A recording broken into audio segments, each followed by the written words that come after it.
ఈ కథ తన చివరి సంవత్సరం చదువుతున్న హైస్కూల్ సీనియర్ విద్యార్థిని దాన్వీతో ప్రారంభమవుతుంది. ఆమె విశ్వవిద్యాలయ ప్రవేశ పరీక్షలకు కొన్ని రోజుల సమయం మాత్రమే ఉంది. కానీ సమస్య ఏమిటంటే ఆమె గణితంలో భయంకరంగా ఉంది. ఆమె ఎప్పుడూ గణిత తరగతి సమయంలో నిద్రపోతుంది. ఇది ఉపాధ్యాయుడిని ఎంతగా బాధ పెడుతుందంటే ఒక రోజు అతను ఆమెను బోర్డుకి పిలుస్తాడు. కానీ ఎప్పటిలాగే ఆమె ఏదీ పరిష్కరించలేకపోతుంది. నిరాశ చెందిన అతను ఆమెను అందరి ముందు తిడతాడు. ఇంటికి తిరిగి వచ్చిన తర్వాత ఆమె చదువును పట్టించుకోకుండా ఫోన్తో ఆడుకుంటూ సంగీతం వింటూ సమయం గడుపుతుంది. ఆమె తల్లి ఆమెను చూసి చిరాకుపడి ఆమె సాహిత్యాన్ని కంఠస్థం చేసినట్లే గణిత సమస్యలను కూడా పరిష్కరిస్తే ఆమె ఇప్పటికే ఒక మేధావి అయి ఉండేదని చెబుతుంది.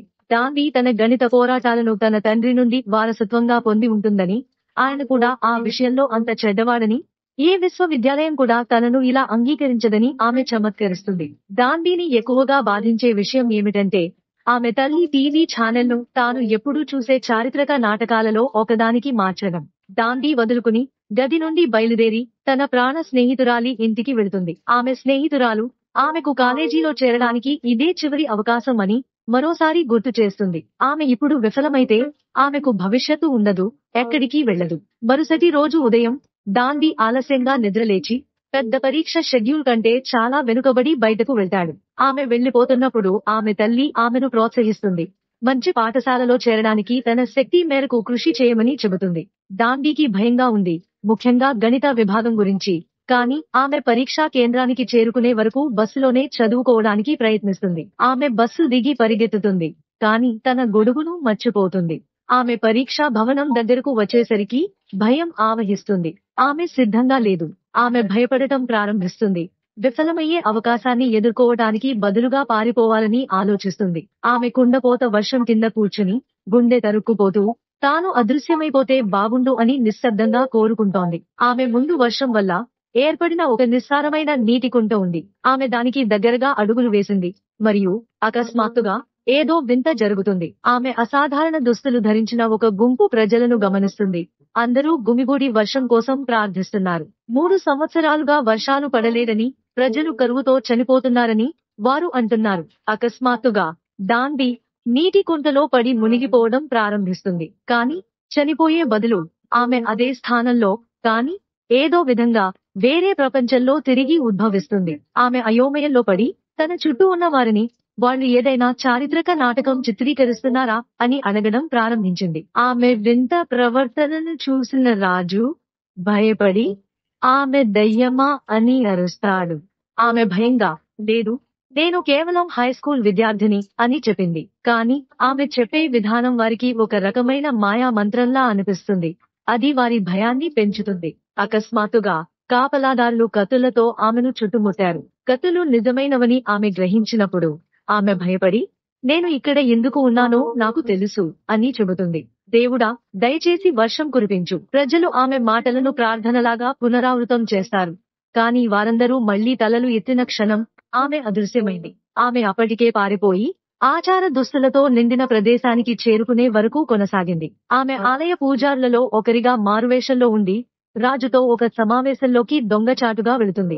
ఆ సమావేశంలో రాజు అకస్మాత్తుగా వారు మూఢనమ్మకాలపై ఆధారపడటం మానేసి బదులుగా వారి రాజ్యంలో సమస్యలను పరిష్కరించడానికి సైన్స్ మరియు గణితాన్ని అధ్యయనం చేయాలని ప్రకటిస్తాడు. కానీ ప్రధాన పూజారి అభ్యంతరం చెబుతూ ఇది ప్రమాదకరమైన అర్థం లేనిదని, గణితం మరొక మూఢనమ్మకం అని మరియు సమీకరణాల ద్వారా ప్రకృతిని అర్థం చేసుకోవడం అసాధ్యం అని అన్నారు. కరువుకు అసలు కారణం స్వర్గం రాజుపై కోపంగా ఉందని, వర్షం కురిపించడానికి ఏకైక మార్గం రాజు రాణితో కలిసి ఒక పవిత్ర కర్మ చేయడమేనని అతను వాదిస్తాడు. దాన్వి రహస్యంగా సమావేశం నుండి జారిపడి ఆమె ఫోన్ కోసం వెతకడానికి వెళ్తుంది. కానీ ఆమె మళ్లీ పట్టుబడుతుంది. రాజు రాక కోసం ఆమె వేచి ఉండగా వర్షం పడితే తప్పించుకోవచ్చని ఆమె ఆలోచించడం ప్రారంభిస్తుంది. కానీ రాజు 3 సంవత్సరాలుగా వర్షాలు పడలేదని, నిజాయితీగా చెప్పాలంటే ఆమెకు ఆమె అంటే ఇష్టం లేదని చెప్పి ఆమెను షాక్ చేస్తాడు. ఆమెను వెంటనే ఉరితీయాలని అతను ప్రకటిస్తాడు. ఆమె భయపడి, దయచేసి ఆగండి, నేను భవిష్యత్తు నుండి వచ్చిన విద్యార్థిని మరియు నేను అనుకోకుండా ఇక్కడికి వచ్చాను అని వేడుకుంటుంది. తనకు చరిత్ర గురించి చాలా తెలుసని అతన్ని ఒప్పించడానికి ఆమె ప్రయత్నిస్తుంది మరియు అది పని చేయనప్పుడు ఆమె త్వరగా గణితంలో కూడా తెలివైనదని జత చేస్తుంది. ఆసక్తితో రాజు ఉరిశిక్షను వాయిదా వేసి దానిని నిరూపించమని ఆమెకు చెబుతాడు. అతను ఆమెకు పైథాగరియన్ సిద్ధాంత సమస్యను పరిష్కరించమని ఇస్తాడు. మొదట ఆమె అయోమయంలో పడి ఏమి రాసిందో కూడా అర్థం చేసుకోలేకపోతున్నానని చెబుతుంది. కానీ అది పైథాగరియన్ సిద్ధాంతం అని తెలుసుకున్నప్పుడు ఆమె దానిని త్వరగా పరిష్కరిస్తుంది. రాజు ఆశ్చర్యపోయాడు. తన సొంత పండితులు సాధారణంగా అలాంటి సమస్యను పరిష్కరించడానికి 3 రోజులు పడుతుందని ఆయన చెప్పారు. ఆ క్షణం నుండి అందరూ డాన్బీని కోసం ఒక పురుష పండితుడిగా చూడటం ప్రారంభిస్తారు. రాజు ఆమెకు ప్రజలకు గణితం నేర్పించాలనే పనిని అప్పగిస్తాడు. ఆమె విజయవంతమైతే అతను ఆమెను ఇంటికి తిరిగి వెళ్ళనిస్తాడు. కానీ అతను మొదటి విద్యార్థి, అతనికి లెక్కించడం కూడా తెలియదని తెలుసుకుని ఆమె ఆశ్చర్యపోతుంది. ఆమె ఓపికగా అతనికి ప్రాథమిక అంశాలు, సంఖ్యలు, కూడిక, తీసివేత నుండి గుణకారం వరకు నేర్పించడం ప్రారంభించింది. చివరికి వారు ప్రత్యర్థి నగర సంగీతకారుడితో గణిత పోటీకి సిద్ధమవుతారు. డాన్బీ ఓడిపోతే ఆమెకు శిక్ష పడుతుంది. ఆమె ధైర్యంగా రాజును సవాలు చేస్తుంది మరియు అతను తప్పు చేసినప్పుడు నిరాశతో అతనిని కొడుతుంది. గాడులు లోపలికి పరిగెత్తుకొస్తారు. రాజును తాకినందుకు ఆమెను చంపడానికి సిద్ధంగా ఉన్నాడు. కానీ అతను వారిని ఆపి నవ్వి తిరస్కరించాడు. రాణి వచ్చినప్పుడల్లా వారు అన్ని గణిత పత్రాలను దాచిపెడతారు. బదులుగా సంగీతం అభ్యసిస్తున్నట్లు నటిస్తారు. ఒకరోజు రాజు డాంబీ ఆకలితో అలమటిస్తున్నట్లు గమనించి ఆమెను తనతో కలిసి తినమని ఆహ్వానిస్తాడు. కానీ ఆమెకు ఆహారం నచ్చలేదు మరియు అతన్ని వంటగదికి తీసుకువెళ్తుంది. తన బ్యాగులోని పదార్థాలను ఉపయోగించి ఆమె అతనికి కొన్ని రుచికరమైన ఇన్స్టంట్ నూడిల్స్ చేస్తుంది. అవి కారంగా ఉన్నప్పటికీ అతను వాటిని ఇష్టపడతాడు. ఆమె అతనికి నీళ్లు ఇచ్చినప్పుడు అతను నిరాకరిస్తాడు. ఆ వేడి తనకు నచ్చిందని చెబుతాడు. మరుసటి రోజు ఉదయం రాజభవనం మొత్తం అతను అరుస్తున్న శబ్దం వింటుంది. డాన్బీ అతనిని తనిఖీ చేసినప్పుడు ఆమె అతన్ని శపించిందని భావించి అతను అతని చెవిపై రక్షిత తాయెత్తును ఉంచినట్లు ఆమె చూసింది. ఆమె కళ్ళు తిప్పి చూడు సూపర్ స్టార్ అంది. అది కేవలం నూడిల్స్, చేతబడి కాదు. అక్కడ మాయాజాలం లేదా మంత్రం లేదు. అది కేవలం మిరపకాయ అతని కడుపుని బలంగా కొట్టడమే. ఆమె అతనికి అలా చెప్పినప్పుడు అతను ఏమైనా కడుపు అంటే ఏమిటి అని అడిగాడు. కాబట్టి డాన్బీ కూర్చుని అతనికి కడుపు అంటే ఏమిటి, ప్రేగులు అంటే ఏమిటి మరియు గుండె గురించి కూడా వివరించాడు. మరియు అతను తన ఛాతీపై చేయి పెడితే అది ఎలా కొట్టుకుంటుందో అతనికి ఎలా అనిపిస్తుందో వివరించాడు. కానీ అతను నాకు ఏమీ అనిపించడం లేదు అన్నాడు. ఆమె నవ్వి పర్వాలేదు అంది. ఒక రోజు మీరు ప్రేమించే వారితో ఉన్నప్పుడు మీరు దానిని మీరే అనుభవిస్తారు. ఆమెకు ఎంత జ్ఞానం ఉందో చూసి అతను ఆశ్చర్యపోయాడు. అతను ఆమెను ఒక తెలివైన పండితురాలుగా చూడటం ప్రారంభించాడు. కాబట్టి అతను ఆమెను జోసియోన్ రాజ పండితులందరికీ గణితాన్ని మాత్రమే కాకుండా సైన్స్ నుండి వ్యవసాయం వరకు ప్రతిదీ బోధించమని కోరాడు. ఆ రాత్రి అతను ఆమెకు ఒక టాంజేరిన్ ఇచ్చాడు మరియు ఆమె ఎటువంటి వేడుక లేకుండా ధన్యవాదాలు అని చెప్పింది. కానీ అతను చాలా బాధపడ్డాడు. నువ్వు జోసియోన్ సంచారివి. నువ్వు ఆ పండును కనీసం 3 రోజులైనా దాచిపెట్టి ఉండాల్సింది. మీరు ఆశీర్వాదాలను అభినందించరు. ఆమె నవ్వుతూ ఇది కేవలం టాంజేరిన్ మాత్రమే అంది. అంత నాటకీయంగా ఉండకండి. తరువాత వారిద్దరూ ప్యాలెస్ ప్రాంగణంలో బంతి ఆడటానికి వెళ్లారు మరియు ఆమె సంవత్సరాల తర్వాత మొదటిసారిగా అతన్ని పరిగెత్తించింది. మరుసటి రోజు రాజు తన కాబోయే వధువుతో కూర్చుని ఆ రాత్రి తన వంటకంలో ఒక మాయా ప్రేమ కషాయాన్ని అందిస్తానని, ఆ తర్వాత వారు వెంటనే వివాహం చేసుకుంటారని చెప్పాడు. కానీ విధికి వేరే ప్రణాళికలు ఉన్నాయి. ఆ గిన్నె డాంబీ చేతుల్లోకి వచ్చింది. ఆమె చాలా వింతగా ప్రవర్తించడం ప్రారంభించింది మరియు చివరికి రాజభవనంలోనే నిద్రలోకి జారుకుంది. ఆమె మేల్కొన్నప్పుడు ఆమె రాజుకు క్షమాపణలు చెబుతూనే ఉంది. కానీ అతను ఆమెతో ఏమీ జరగలేదు, గోసం అని అన్నాడు. మర్చిపో. వారు బయట నడకకు వెళ్లారు మరియు ఆమె తన లక్ష్యాన్ని సాధించగలిగితే ఆమె కౌన్సిల్లో ఉన్నత హోదాను సంపాదిస్తుందని మరియు రాజగుర్రాన్ని కూడా బహుమతిగా పొందుతుందని అతను ఆమెకు చెప్పాడు. కానీ ఆమె నాకు ఏమీ వద్దు అని అంది. వర్షం పడగానే నేను నా లోకంలోకి తిరిగి వెళ్తున్నాను. రాజు ఇలా అన్నాడు, అయితే ఇక నుంచి నన్ను రాజులా చూడకు. మనం మనిషికి మనిషి సమానం. కానీ మరుసటి రోజే విపత్తు సంభవించింది. రాజును ఎగతాళి చేశాడని ఆరోపించి డాంబీని అరెస్టు చేశారు. ఆమెను హింసించడానికి సిద్ధమవుతూ వారు ఆమెను కాళ్లతో కట్టేశారు. కానీ రాజు జోక్యం చేసుకుని ఈ యువ పండితుడికి విలువైన జ్ఞానం ఉందని పూజారులకు వివరించాడు. అయితే ఒక పూజారి ఆ అవకాశాన్ని ఉపయోగించుకుని సరే, నేనే అతన్ని పరీక్షించాలి అన్నాడు. అతనికి 2 వారాల సమయం ఉంది. అప్పటికి వర్షం పడకపోతే మేము అతన్ని ఉరితీస్తాము. డాంబీ వదులుకోలేదు. ఆమె చదువుతూనే ఉంది, ప్రతిదీ లెక్కిస్తోంది మరియు ప్యాలెస్ సంగీతకారుడు ఆమెకు వర్షపాతాన్ని కొలిచే పరికరాన్ని నిర్మించడంలో సహాయం చేశాడు. అప్పుడు హెచ్చరిక లేకుండా ఆకాశం నుండి వర్షం కురవడం ప్రారంభమైంది. డాంబీ ఆనందంతో ఉక్కిరిబిక్కిరి అయ్యాడు. కాని రాజు అకస్మాత్తుగా ఆమె చెప్పినది గుర్తుకు వచ్చింది. వర్షం పడగానే ఆమె వెళ్లిపోతుందని. అతను ఆమె ఉంటున్న ఇంటికి పరిగెత్తాడు మరియు ఆమె రెయిన్ గేజ్ ముందు ఏడుస్తూ భావోద్వేగంతో మునిగిపోయింది. అతను ఆమెతో, "నువ్వు ఇప్పుడే పారిపోవాలి" అన్నాడు. "నేను దీనికోసం సిద్ధమవుతున్నాను. మింగ్ వైపు వెళ్లే ఓడ మీ కోసం వేచి ఉంది." కాని ఆమె తల అడ్డంగా ఊపింది. "నా జీవితమంతా పారిపోతూనే గడిపాను. నేను నా ప్రపంచం నుండి తప్పించుకోవడానికి ప్రయత్నిస్తున్నందువల్లే ఇక్కడికి వచ్చాను." ఆ సమయంలో ప్రధాన పూజారితో రహస్యంగా పనిచేస్తున్న రాజభవన సంగీతకారుడు వచ్చాడు. దాంబీ నిజంగా భవిష్యత్తు నుండి వచ్చి ఉండవచ్చని నమ్మి పూజారి ఆ పండితుడిని చంపమని ఆదేశించాడు. ఆ సంగీతకారుడు పూజారితో, "అది నిజమైతే అతను ఇంకా ప్రమాదకరమైనవాడు" అని అన్నాడు. "మనం అతన్ని వదిలించుకోవాలి." ఆ సంగీతకారుడు దాంబీని తీసుకుని ఒక గుర్రంపై ఎక్కించుకుని అడవి గుండా పరిగెత్తుకుంటూ ఒక అడవికి చేరుకున్నాడు. అక్కడ అతను ఆమెతో, "నువ్వు అమ్మాయివని నాకు కొంతకాలంగా తెలుసు" అని అన్నాడు. "కాని నేను మంచి మనిషిని. మీ రహస్యం నా దగ్గర భద్రంగా ఉంది. అది ఉద్దేశపూర్వకంగా చేయలేదు" అని ఆమె వివరించింది. ఆమెకు దొరికిన ఉద్యోగం ఒక అబ్బాయికి ఇవ్వబడింది. దానిని తీసుకోవడం తప్ప ఆమెకు వేరే మార్గం లేదు. ఇంతలో రాజభవనంలోకి తిరిగి వచ్చినప్పుడు ప్రధాన పూజారి దాంబీ వారికి నేర్పించిన ప్రతిదాన్ని, ముఖ్యంగా ఆమె అభివృద్ధి చేస్తున్న కొత్త లిఖిత భాషను నాశనం చేయాలని రాజును ఒప్పించడానికి ప్రయత్నించాడు. వారు సంప్రదాయానికి కట్టుబడి ఉండి బాలుడి ప్రభావాన్ని తొలగించాల్సి వచ్చింది. కాని రాజు దానిని అంగీకరించలేకపోయాడు. అతను ఆమెను వెతుకుతూ గుర్రంపై రాజభవనం నుండి బయలుదేరాడు. అడవిలో మరెక్కడా గార్డులు చివరికి దాంబీని మరియు సంగీతకారుడిని పట్టుకున్నారు. అతను ఆమెను తప్పించుకోనిచ్చి వారి దారికి అడ్డుగా నిలిచాడు. రాణి కనిపించే వరకు వారితో పోరాడాడు. ఆమె కాళ్లు రక్తం కారుతున్నాయి. ఆమె అక్కడికి పరిగెత్తుకుంటూ వాటి కోసం తీవ్రంగా వెతుకుతూ వచ్చింది. ఎక్కడికి వెళ్లాలో తెలియక డాంబీ రోడ్డు వెంట నడుస్తూనే ఉంది. అప్పుడు ఆమెకు రాజు ఒకసారి చెప్పిన విషయం గుర్తుకు వచ్చింది. సూర్యుడు జోసియోన్ గడియారం అని. కాబట్టి ఆమె సముద్రానికి చేరుకునే వరకు సూర్యకాంతిని అనుసరించింది. మరియు అక్కడ రాజు అప్పటికే ఆమె కోసం వేచి ఉన్నాడు. ఆ రాత్రి వారు పక్కపక్కనే కూర్చుని నక్షత్రాలను చూశారు. ఆమె అతనికి చెప్పింది, "భవిష్యత్తులో మనం ఇలాంటి నక్షత్రాలను చూడలేము. ప్రకాశవంతమైనవి మాత్రమే." అతను, "ఇప్పుడు చూడు" అని జవాబిచ్చాడు. "మీరు చూడాలనుకునే నక్షత్రాలను మాత్రమే మీరు చూస్తున్నారు. కానీ మీరు ఆగి దగ్గరగా చూస్తే మీరు మరిన్ని చూడటం ప్రారంభిస్తారు. ఆ నక్షత్రాలు ఎల్లప్పుడూ ఉన్నాయి. మీరు వారిని చూడాలని నిర్ణయించుకునే వరకు వారు కనిపించలేదు. కళ్ళు హృదయం కోరుకునేదాన్ని చూస్తాయి." నిశ్శబ్ద విరామం తర్వాత రాజు ఆమెను ప్రేమిస్తున్నానని ఒప్పుకున్నాడు. కేవలం ప్రభువులు మాత్రమే కాకుండా సామాన్యులు కూడా నేర్చుకునేలా కొత్త, సులభమైన భాషను సృష్టించాలనుకుంటున్నానని ఆయన అన్నారు. ఆమెకు అకస్మాత్తుగా ఏదో గుర్తుకు వచ్చింది.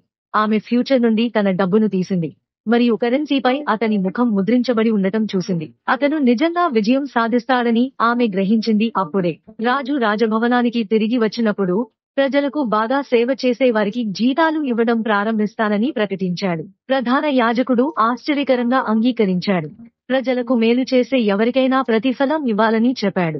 గోసం గురించి మీరు ఏమనుకుంటున్నారు అని అడిగాడు. కానీ కోర్టులో ఉన్న మరెవరూ దానికి అంగీకరించలేదు. గోసంను బహిష్కరించాలని లేదా ఉరితీయాలని వారు విశ్వసించారు. అయినప్పటికీ దాంబీ పూజారులకు తెలియకుండానే రాజుకు రహస్యంగా గణితం, రచన మరియు తర్కం అన్నీ నేర్పిస్తూనే ఉన్నాడు. ఒకరోజు ఆమె రాజభవనం గుండా నడుస్తుండగా రాణి రహస్యంగా దాక్కుని భోజనం చేస్తుండగా చూసింది. ఆమె బరువు పెరిగి తన రూపాన్ని పాడు చేసుకోకుండా ఉండటానికి వారు ఆమెను ఎక్కువగా తినకూడదని నిషేధించారు. దాంబీ ఆమెకు తన ఇన్స్టంట్ నూడిల్ కప్పులలో ఒకదాన్ని ఇచ్చింది. రాణి దానిని అంగీకరించింది మరియు వారు తింటూ కబుర్లు చెప్పుకోవడం ప్రారంభించారు. ఆ క్షణం నుండి వారు స్నేహితులు అయ్యారు. కొన్ని రోజుల తరువాత రాణి రాజు దగ్గరికి వెళ్లి తనకు అన్నీ తెలుసని చెప్పింది. ఆ అమ్మాయి దాంబీ అతని ఉంపుడుగత్తెలలో ఒకరిగా భావించబడుతున్నందున ఆమె ఇప్పటికే రాణి తల్లికి కూడా సమాచారం ఇచ్చింది. అకస్మాత్తుగా దాంబీ తనకు అర్థం కాని దానికి సిద్ధమవుతున్నట్లు గుర్తించింది. రాజభవన పనిమనిషి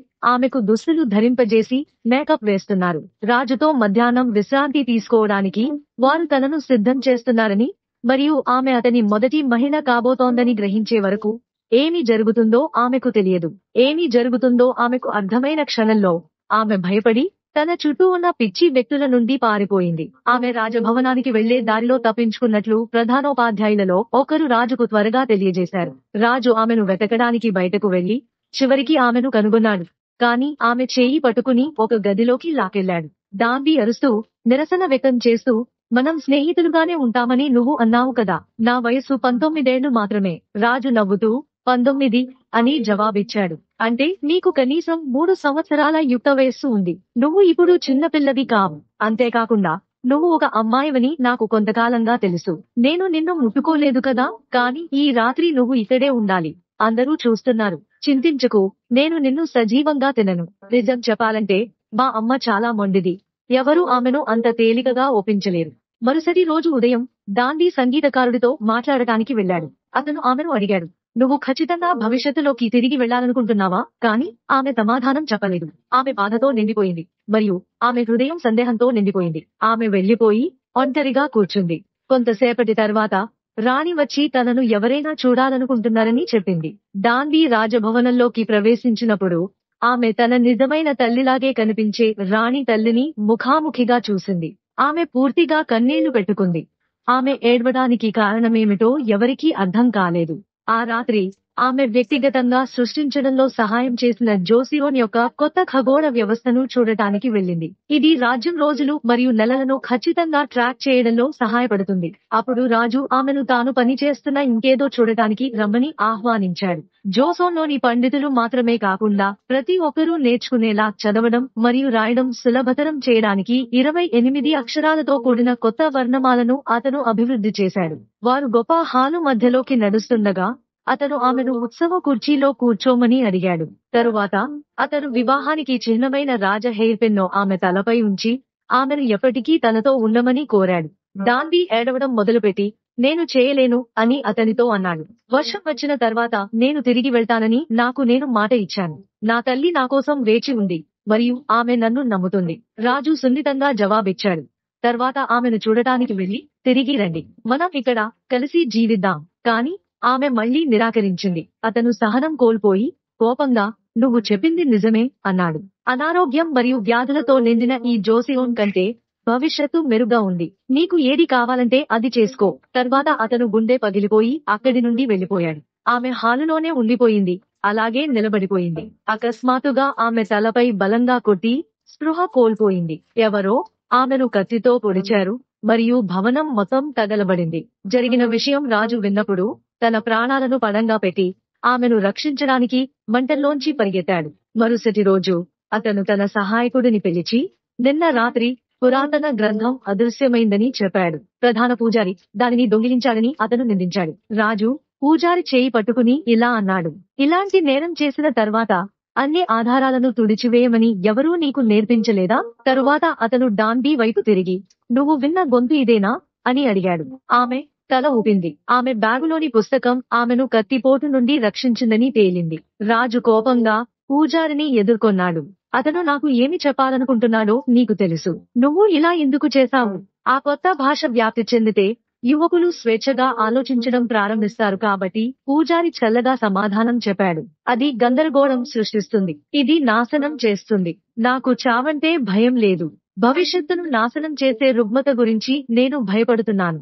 రాజు బదులిచ్చాడు, నువ్వు ఆపడానికి ప్రయత్నించినా నేను ప్రజల కోసం ఈ రచనా విధానాన్ని నిర్మిస్తాను. వారి కలలను సాధ్యం చేసే వ్యక్తిగా నేను ఉండాలనుకుంటున్నాను.